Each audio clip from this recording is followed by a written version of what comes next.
And just from YouTube.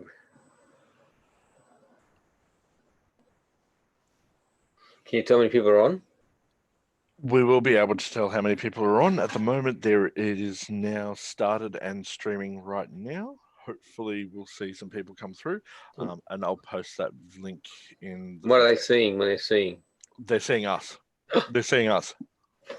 Okay. So better behave himself then, eh?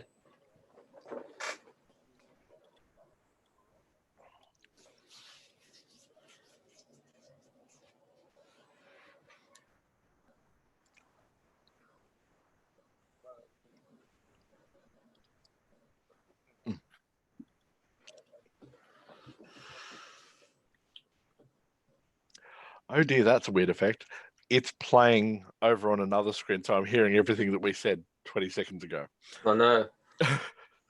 But yeah, so what they're seeing is basically us right now, but shortly they'll be seeing all of the people as they come through, and it's basically whatever we see in the Zoom meeting right now will be what's being shown over on. You've got the recording happening for the speeches? Not yet. Not yet, but they've got that covered.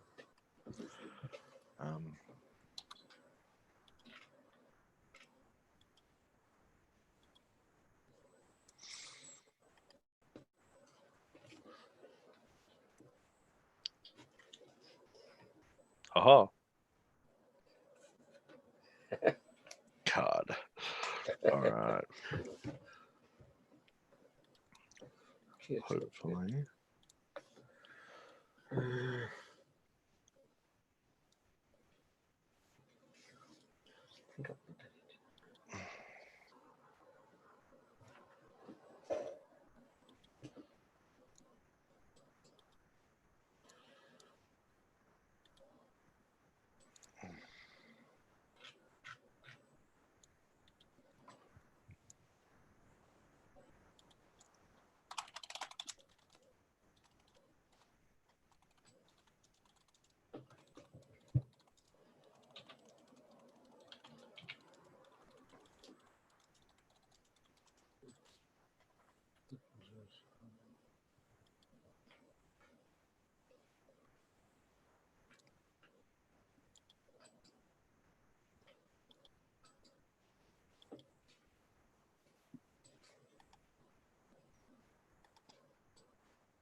Ladies and gentlemen, welcome to the District 70 International Speech Contest, which is currently being live streamed to YouTube Live.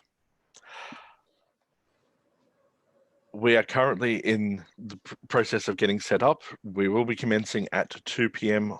2 p.m. about 12 minutes from now. With that being said, quick reminders that we do also have the District 70 Speakers Forum tomorrow at 10 a.m. to 12 p.m. We also have the Sunday seminar from 2 p.m. till 3 p.m. tomorrow. And there is also the Monero Division Speakers Forum being held tomorrow as well. So for those interested, please find more details at the District 70 website, d70toastmasters.org.au. For those who are interested in the District Council, that will also be taking place next weekend. For voting members of the District Council, you can register your votes via voting.d70toastmasters.org.au. Simply use your membership number and then proceed from there. For those who are interested in watching the District 70 District Council, you can also register for the webinar via voting.d70toastmasters.org.au. With that being said, please enjoy the show.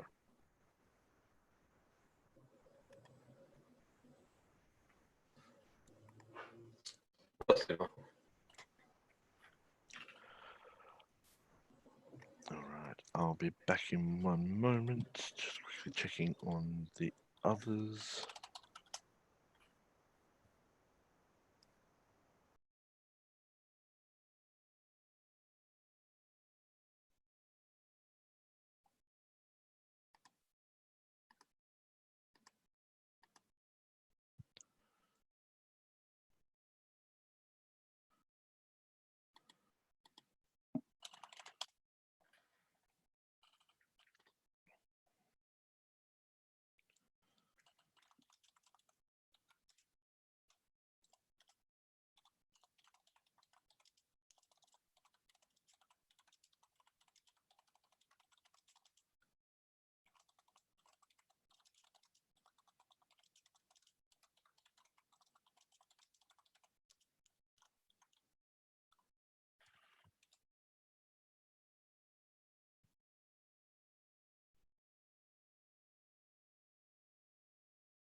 Ladies and gentlemen, we are now 5 minutes away from the start of the District 70 International Speech Contest.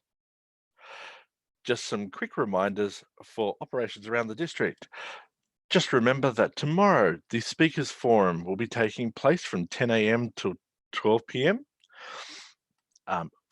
Also, the District 70 Sunday Seminar with Nicholas King presenting Becoming a Thinking Mechanic, the Nuts and Bolts of Self-Leadership, will be taking place at 2 p.m. till 3 p.m. Also to note, the Monero Division Speakers Forum will also be taking place tomorrow. For more information, please see the District 70 website, www.d70toastmasters.org.au. Also, a quick reminder that the District 70 District Council will be taking place next weekend on Saturday.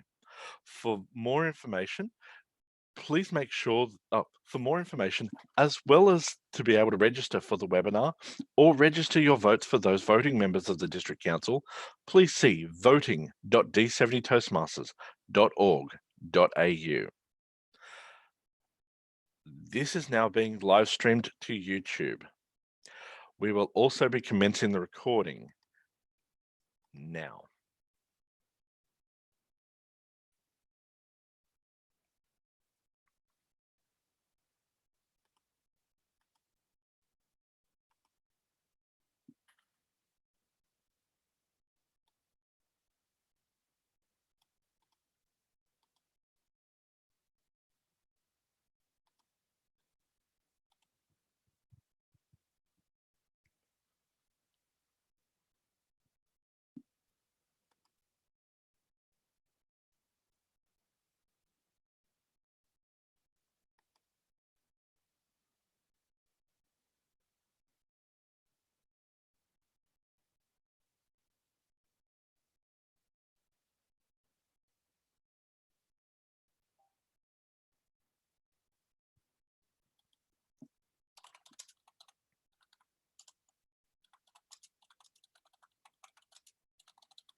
Ladies and gentlemen, this is your...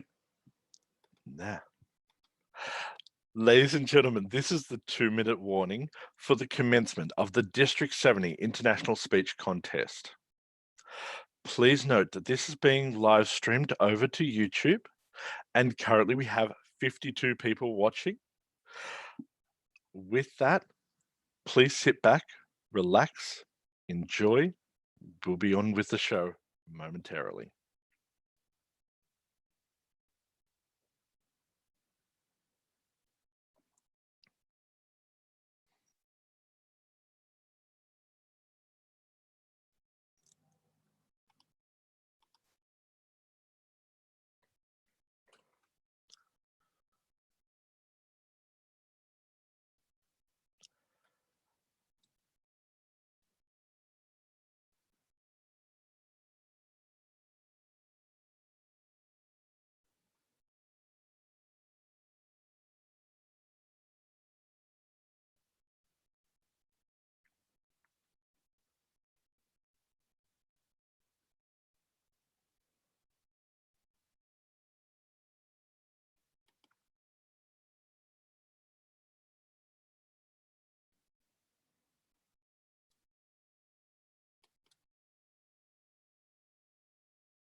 With the time now being 2 p.m., I would now like to commence the district. Now like to invite the contest chair to commence the District 70 International Speech Contest for 2020. Distinguished Toastmaster Lorinda Logarage. Thank you, Michael. My name is Lorinda Logarage, and it is my privilege to welcome you as Program Quality Director to the District 70 Toastmasters this year and Chair for this contest. Before we start, it's important to acknowledge that all of our contestants and contest officials, although united by technology, are physically on the traditional lands of many Aboriginal nations. I'd like to pay our respect to their elders, past, present, and emerging.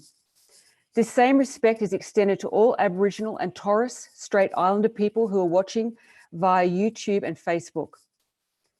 I'm delighted to welcome you all to the District 70 International Speech Contest 2020. I know that there are Toastmaster members from all over the world watching this contest, including many leaders from this organization. Let me thank you for all that you do to help others with their communication and leadership skills. So during today's contest, you will hear from the following leaders within District 70. District Director, Distinguished Toastmaster, Nick Rinaldi. Club Growth Director, Distinguished Toastmaster, Kay Wood. Past District Director, Distinguished Toastmaster, Rebecca Plush. In addition, I would like to thank members of our technology team. Their guidance, dedication, and tireless efforts have been vital in ensuring that our speech contests could be conducted online. These leaders are Technology Team Leader, Presentation Mastery Level 5, Team Collaboration Level 1, Michael Fenton. Technology Support Officer, Presentation Mastery 4, Thea Stoneman. And District 70 Administration Manager, Distinguished Toastmaster, Mitzi Kent.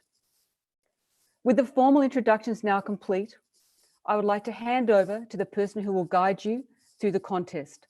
Please welcome to the screen District 70 Alignment Chair, Advanced Communicator Gold, Advanced Leader Bronze, David Wozik. Thank you, Lorinda, for that warm introduction. Yes, it's very exciting and new to be running a contest online, and this District of Toastmasters has had a very steep learning curve. For the benefit of those who are watching via YouTube who may have stumbled upon this but not be quite aware of what's going on. First of all, Toastmasters International is a large organisation where communication and leadership skills are developed within people across 16,000 clubs worldwide. And we today have 6 of the best speakers from clubs within what's called District 70 Toastmasters. So District 70 is the southern half of New South Wales and the Australian Capital Territory within Australia. There are just shy of 200 clubs involved, and we've gone through club contests, area contests, and division contests to find a final 6. Who knows? One of our 6 speakers from today may end up being crowned the World Champion of Public Speaking, a very elite title to gain. I have had the privilege of seeing all 6 speeches before today. 2 of them I got to see in person, but 4 of them were no less wonderful for seeing online. All 6 speakers will be amazing today, and I know that you're in for a real treat. In terms of running the contest, there are people who've been around Toastmasters for a very long time who would understand that we have very strict and specific rules to the contest, but a lot of those have changed in this online forum. So the one thing I'll start with, though, is to remind you that the purpose of the International Speech Contest has not changed. The purpose is still an opportunity to improve your speaking skills, and our speakers you'll hear today have gone through the various levels and constantly refined their speaking skills. So it's a great opportunity for them and everyone who's participated, but it's also an opportunity for us because we get to learn by observing the more proficient speakers who have benefited from their years of Toastmasters training. The rules that are relevant to you as the audience, knowing that we have reviewed the rules with all contestants and with all officials. First of all, we do ask that private photography doesn't happen during the contest. We are broadcasting on YouTube, which is a wonderful opportunity for everyone to see, but please don't go taking your own photos on top of that, particularly during the speeches. For those of you who aren't aware, there is something called a minute silence. Well, it's called a minute silence because it is a minute of silence. And we have that between every speaker. And we also have some silence after the final speaker. Please don't go checking your audio settings. That silence is deliberate.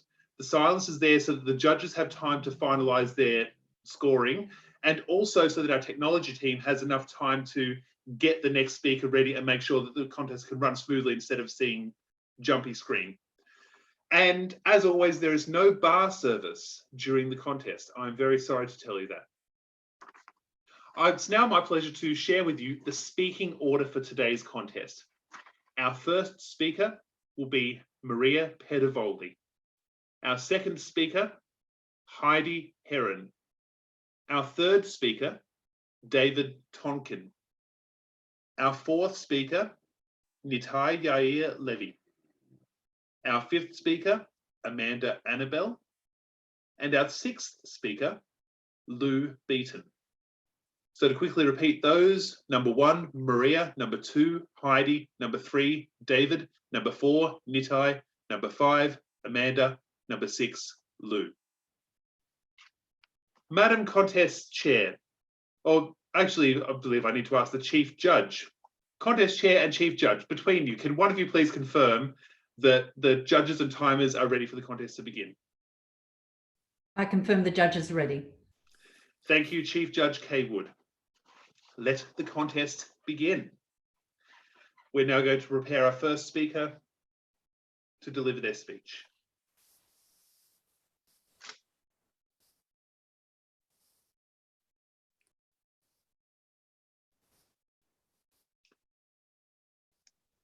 Maria, are you ready to give your speech? Yes, I am, Mr. Contest Chair. Fantastic. Maria Pedavoli, the power to do so much. The power to do so much, Maria Pedavoli.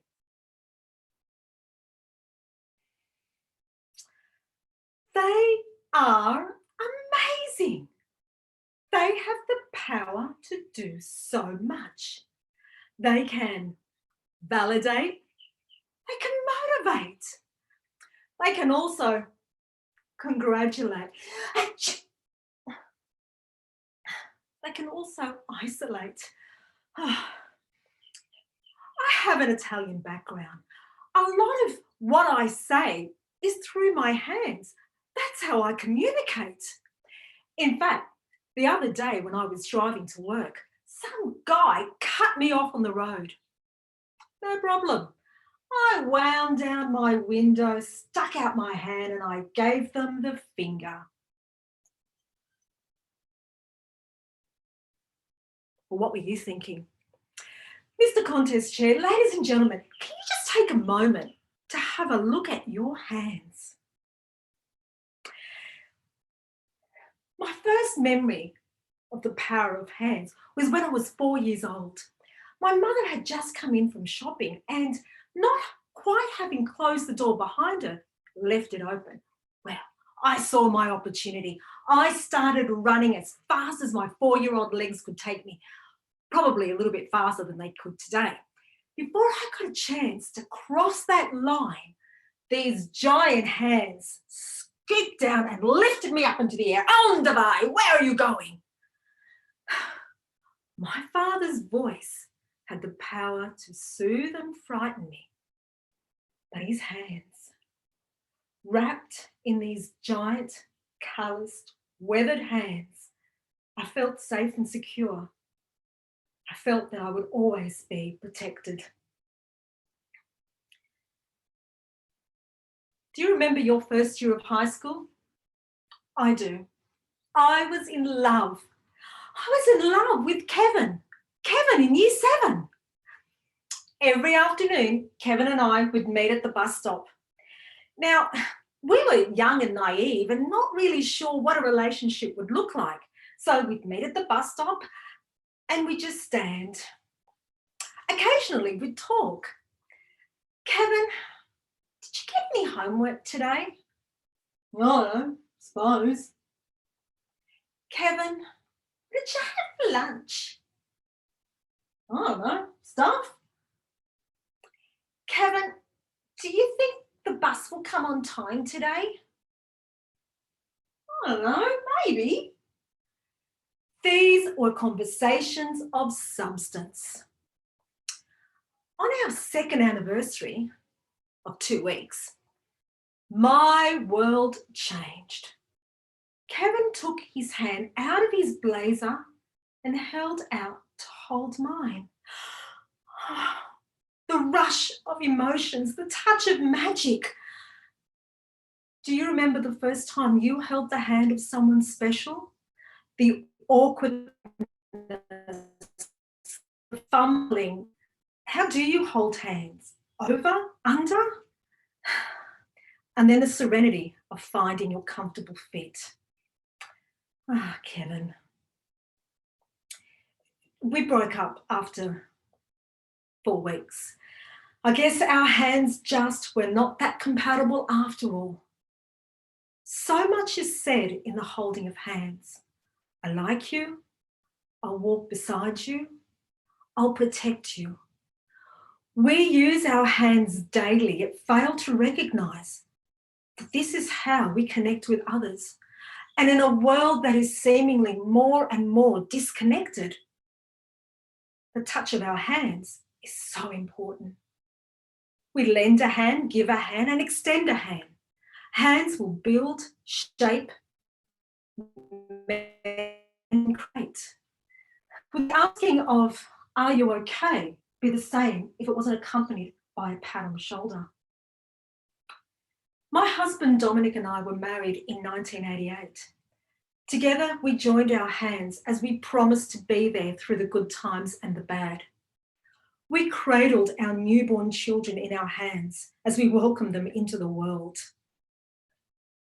We held their hand as we taught them to walk for the first time and we led them to school. We high-fived them at some fantastic event. We wrapped our arms around them over some disappointment. We held on tight during those horrible teenage years and slowly released the grip as they became young adults. As a teacher, I can command a rowdy group of teenagers. I can silence them, I can command them, I can direct them. I can also distance them. Don't talk to me, I'm busy, move away. Can you relate? What have you said with your hands? Do you extend them to invite and befriend, or do you pull away? People will forget the words long after they have been spoken, but they will never forget how you made them feel.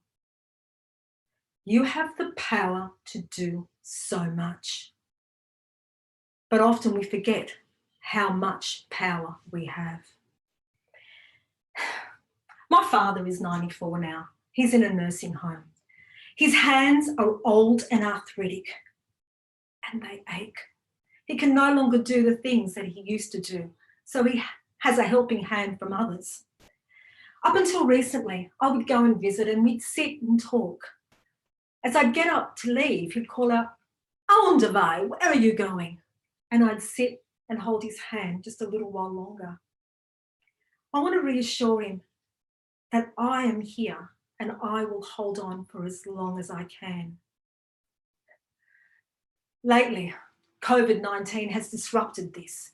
So instead we FaceTime or we talk behind glass doors.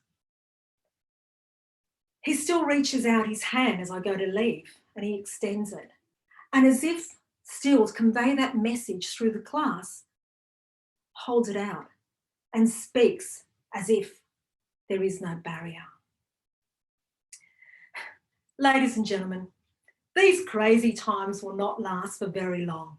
And when you're able to high-five that magnificent event, hold the hand of someone special, let them know that you are here and you're not going anywhere. The power is in your hands. Mr. Toastmaster, let me hand it back to you. Thank you, Maria. We'll now have a minute of silence.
We're now ready for contestant number 2.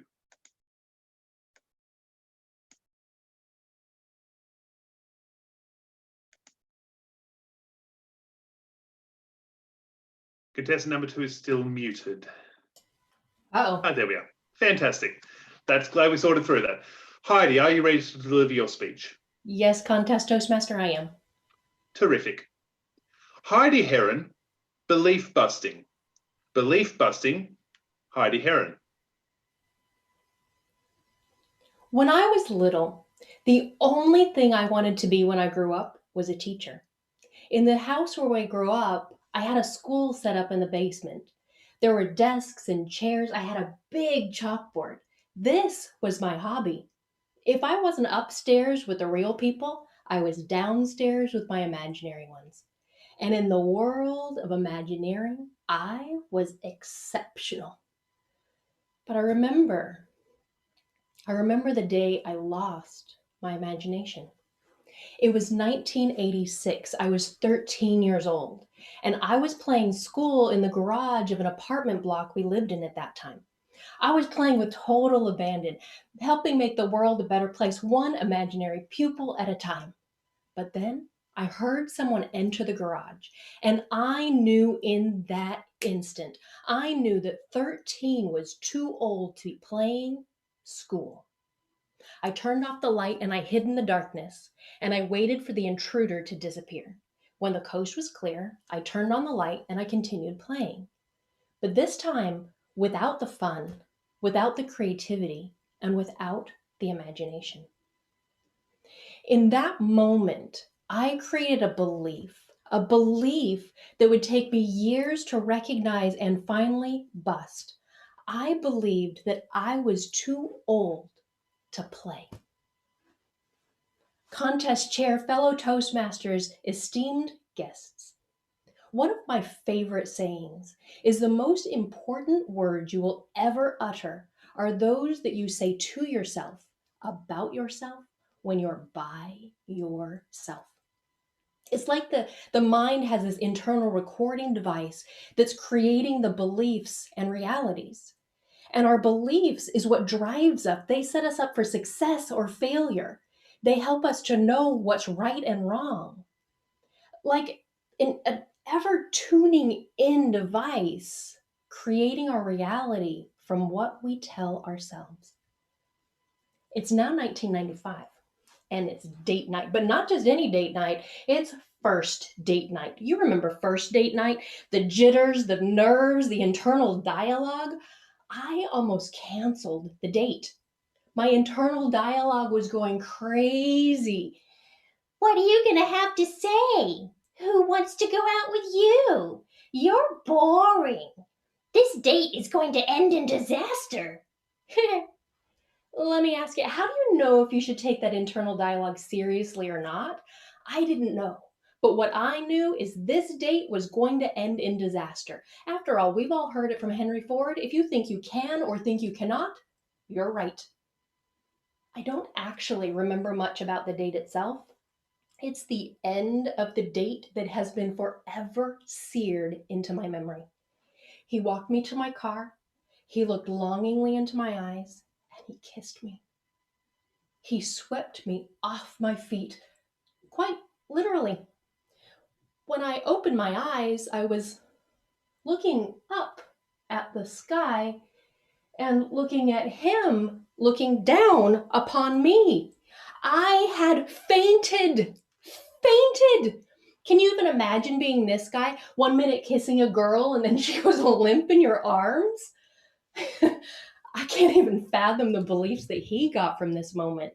And me, my internal dialogue turned up a couple notches. Loser! You fainted! Who's ever gonna want to go out with you again? This one took years of therapy to overcome. And I probably don't need to tell you that our first date was also our last. Such is life. In the end, however, I didn't actually become a school teacher. Ironically, I became a psychologist, and I learned how to identify and bust beliefs of myself and other people. And I've learned a few things along the way. One of those things that I've learned is that like 90 to 95% of why we do everything in life boils down to a belief. And most of those beliefs come from what we say to ourselves about ourselves when we are by ourselves. It's just like this balloon. Only a small percentage of this balloon is the skin that holds it together. The rest of it is the hot air we put inside. This helped me to understand that we are in control of the thoughts that we have and the beliefs that we hold true. After all, a belief is only as strong as the thoughts that inflate it. As Norman Vincent Peale once said, change your thinking and change your life. I now believe that at 14 or 13 or 43 or 93, I'm never too old to play. And I believe I am the best I choose to be at any moment in time. After all, we're in charge of our mind and therefore our results. Let the words you say to yourself be filled with what you want to believe and who you want to be and the beliefs that you want to uphold. And if you find a belief that doesn't support anything that you want, go and find it. Go and find that belief and bust that belief. Contest chair.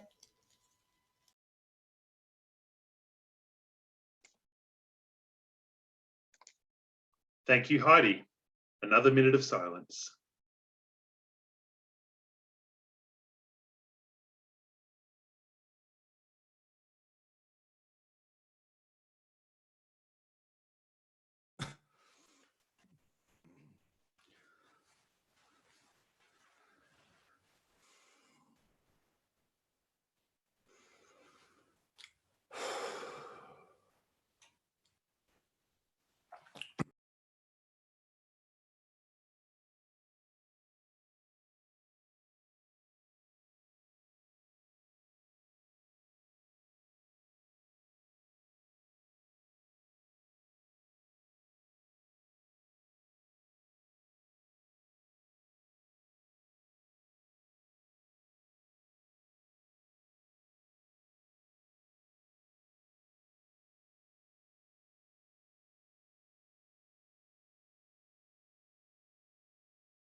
Our third speaker will be David Tonkin.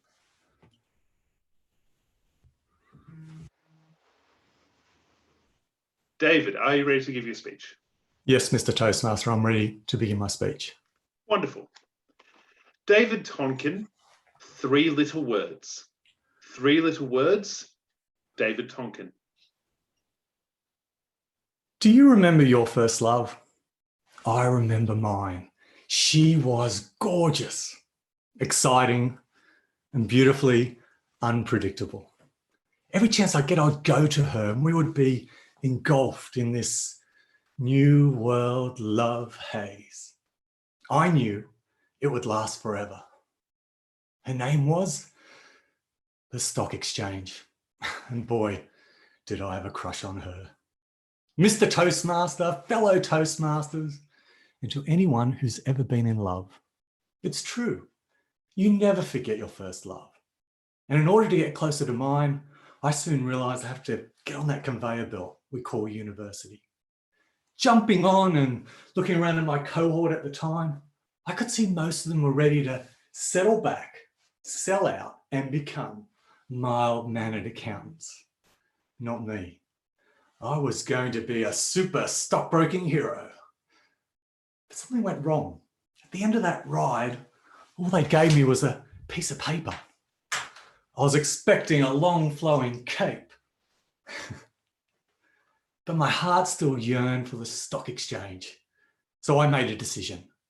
If London was the financial capital of the world, London was where I had to be. And upon arriving, I marched straight into the recruitment agency and I requested, no, let's go back. I demanded a job in stockbroking, as if I'd already picked up some of that British steely resolve. Or perhaps I was still jet lagged, but I gave him an ultimatum. It's stockbroking or it's nothing. Well, can you believe they gave me nothing? But the earth still turned and the moon still shone, and somehow life just moved on without me. At this stage, I had no money, I had no job, and my girlfriend, who had followed me over, was now incredibly homesick, wanting to leave. I was organising the next escape pod out when the call came through. I had a job with a stockbroking firm. Now, as good as that job was, I soon realised I had made yet another mistake. London wasn't the financial capital of the world. We were but a small outpost to the real one. Everyone in my office was vying and challenging and fighting for prize roles at world headquarters, New York City. Everyone, including me. And I can't begin to tell you how upset and bitterly disappointed I was to be overlooked when those around me in the office were anointed to go and work in that magical place. I still remember that Tuesday. It started like any other. I got up, like most of my colleagues, and went into work. Not all of my colleagues returned home that evening.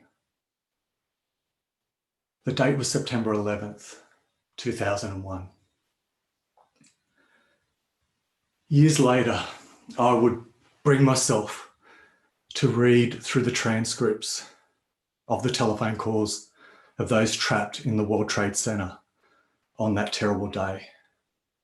I needed to know, I had to know, what's the last thing you do? What's the last thing you say when you know the end is now? The report was more than 3,000 pages, but really it could have been distilled down to just 3 little words. It seems this moment of crisis and calamity brought a moment of absolute clarity to every single one of those souls, for every one of them knew the only thing they had to do was find a telephone and reach out to a loved one and communicate. Just 3 little words. I love you.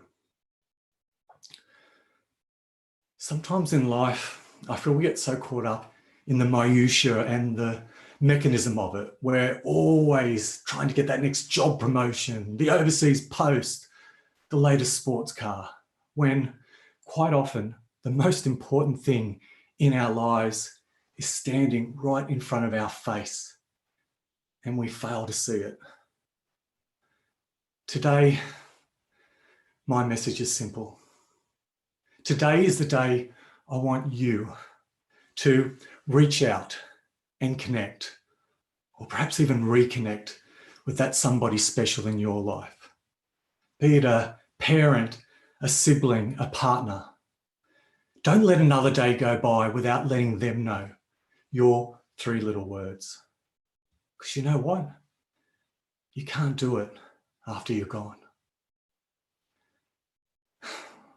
That day changed my life.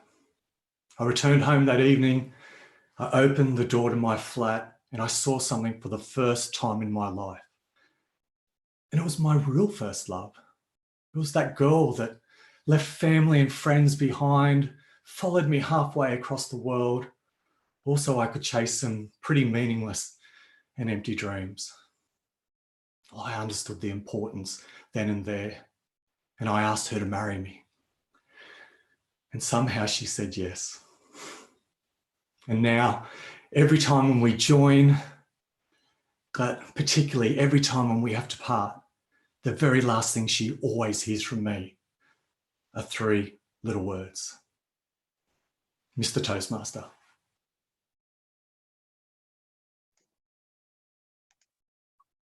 Thank you, David.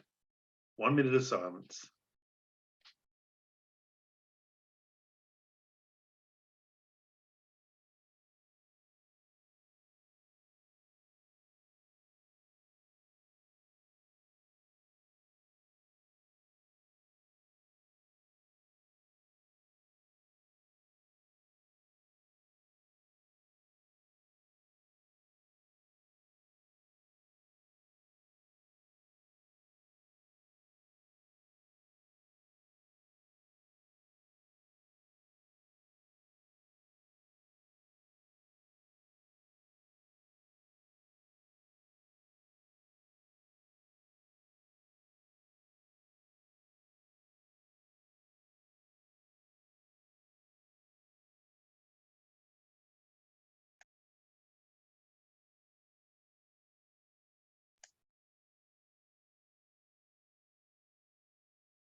Speaker number 4 is Nitai Yair Levy.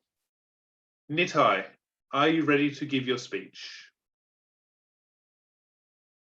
It looks like you are physically ready, but the audio is muted.